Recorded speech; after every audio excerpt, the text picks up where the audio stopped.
राधे राधे सभी को।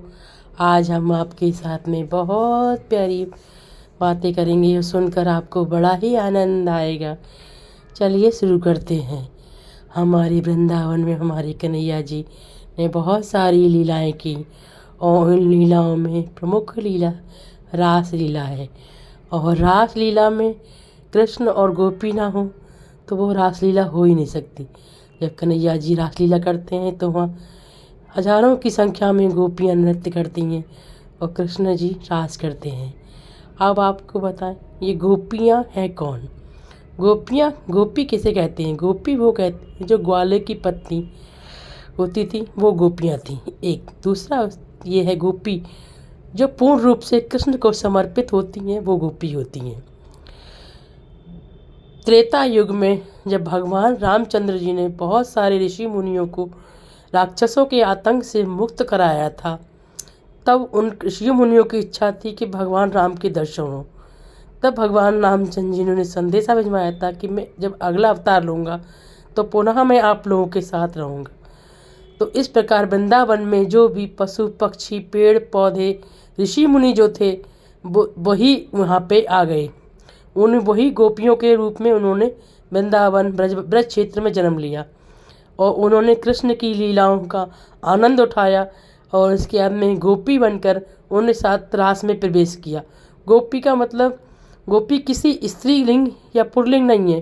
गोपी है एक पद, जैसे राष्ट्रपति प्रधानमंत्री, ये जो पद हैं इसमें स्त्रीलिंग या पुल्लिंग कोई भी हो सकता है। उसी प्रकार गोपी भी एक पद है जो पूर्ण रूप से कृष्ण के पे समर्पित हो, तन से मन से हर रूप में भगवान कृष्ण को ही भजे, कृष्ण को ही देखे, कृष्ण को ही सुने, कृष्ण के सिवा उसकी जीवन में काल में कोई ना हो, वह गोपी है।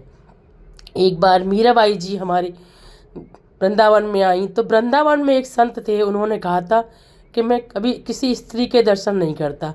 उनका कहना था जब कोई स्त्री दिखती थी मुंह ढाक के जाते थे। तो एक बार मीराबाई जी आई, उन्होंने कहा कि मुझे उन संत से मिलना है। तो मीराबाई को संत ने संदेशा भिजवाया कि यहाँ मैं किसी स्त्री से नहीं मिलता। तो मीराबाई को से उनके शिष्यों ने कहा कि हमारे गुरुजी किसी स्त्री से नहीं मिलते हैं। तब मीराबाई ने कहा कि अपने गुरुजी से पूछ के आना कि मैंने तो सुना था ब्रज क्षेत्र में केवल एक ही कृष्ण पुरुष है, बाकी तो सब स्त्रियां, सब सखी, सब गोपियां हैं। जब ये बात उनके शिष्यों ने कही तो गुरुजी की आंखों से आंसू भर आए और उस दिन के बाद उन्होंने स्त्रियों से मिलना और बात करना शुरू कर दिया। इस प्रकार हमारे वृंदावन में रास में प्रवेश करने के लिए आप चाहे पुरुष हों या स्त्री हों, आपको गोपी रूप में ही आना पड़ता है। एक बार भगवान शंकर जी की इच्छा हुई कि वह कृष्ण की महारास में आए, लेकिन जब वो आए तो गोपियों ने उन्हें रास्ते रोक दिया। कहा नहीं, आपको रास में आना है तो गोपी बनकर आइए। फिर वो पार्वती जी के पास गए और पार्वती से बोले कि तुम मुझे ऐसा तैयार कर दो कि मैं बिल्कुल गोपी बनूं। तो फिर पार्वती ने उन्हें तैयार किया। उसके बाद में जब वो रास में गए, उन्होंने रास खेला कृष्ण के साथ, राधा रानी के साथ, सब अष्ट सखियों के साथ जब उन्होंने रास किया तब उन्हें जो आनंद आया। इस प्रकार हमारे ब्रज में गोपी जो कृष्ण को पूरी तरह से समर्पित होती हैं वो गोपी हैं।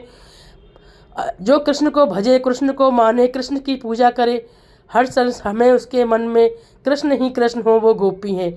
और सबसे बड़ी गोपी हमारी राधा रानी है, उनकी अष्ट सखियाँ हैं। और वर्तमान काल में हमारे प्रेमानंद जी महाराज जी हैं जो कि वृंदावन में निवास करते हैं। वो श्री जी की सहचरियों में से एक हैं। वो भी गोपी के रूप में अपने आप को देखते हैं और जो भी भगवान कृष्ण को, राधा रानी को भजता है वो अपने आप को गोपी ही समझता है। आपको मेरी एक बात कैसी लगी? अच्छी लगी हो तो प्लीज़ मेरे को सब्सक्राइब कीजिए, लाइक कीजिए, शेयर कीजिए। राधे राधे।